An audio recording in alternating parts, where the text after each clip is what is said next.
Ce week-end, la salle de la Rotonde à Agetmo accueillait la 8e édition du Salon du livre de la commune. Avec 48 auteurs et 10 maisons d'édition locales, Lire à Agetmo fait la part belle aux talents régionaux. Lorsque il y a eu la création du Salon du livre à Agetmo, on a tenu à mettre en avant, on va dire, les auteurs locaux du département et de la région et ne pas faire appel à ces maisons nationales d'édition qui sont certes ont beaucoup de talent, mais on a quand même des talents ici proches de nous et c'est les mettre en avant. Donc on se veut un salon régionaliste, départementaliste si on peut dire et en plus de ça, quand on va à la rencontre des auteurs, on s'aperçoit qu'on a une richesse au niveau de l'écriture qui est quand même pas négligeable. Des auteurs qui ont besoin de maisons d'édition pour voir leurs ouvrages publiés afin de les proposer au public. C'est dans cette optique que Monique Mouxot a fondé les éditions de l'Auguste. Je sentais le besoin d'aider les auteurs. Parce que sur les salons, il y a beaucoup d'auteurs qui sont auto-édités, qui n'arrivent pas à être diffusés, qui n'ont pas leur chance, etc. Or, quand on écrit un livre, moi je suis écrivain aussi, donc quand on écrit un livre, on a envie de le partager.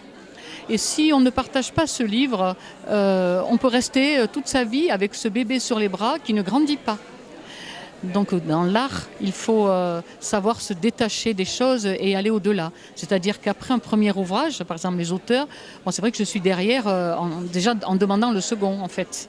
Ces maisons d'édition régionales ou départementales sont donc une aubaine pour ces auteurs qui écrivent par passion et qui ont plaisir à faire découvrir leurs ouvrages et à rencontrer leur public. Je suis très heureuse d'avoir rencontré Monique.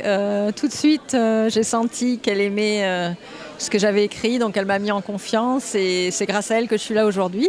C'est une maison d'édition qui est très humaine, c'est ça qui me plaît, avec beaucoup de cœur, beaucoup d'amour et beaucoup de choix. Donc ça aussi, je trouve que c'est très positif, il y en a pour tous les goûts. Les maisons d'édition parisiennes reçoivent tellement de manuscrits qu'elles font un choix drastique. Donc on se tourne plutôt vers des maisons d'édition régionales pour qui justement l'ancrage local de l'histoire a un intérêt particulier parce que ça permet en même temps de faire vivre la région. C'est-à-dire qu'il y a d'un côté l'énigme pure à résoudre, mais d'un autre côté, les lieux que l'on retrouve, c'est très important parce que les gens s'y reconnaissent et retrouvent des choses qu'ils ont connues dans leur enfance ou qu'ils connaissent à l'heure actuelle. Lire à Agetmo a refermé ses portes et donne rendez-vous à toutes les lectrices et lecteurs chalossés l'an prochain pour sa 9e édition.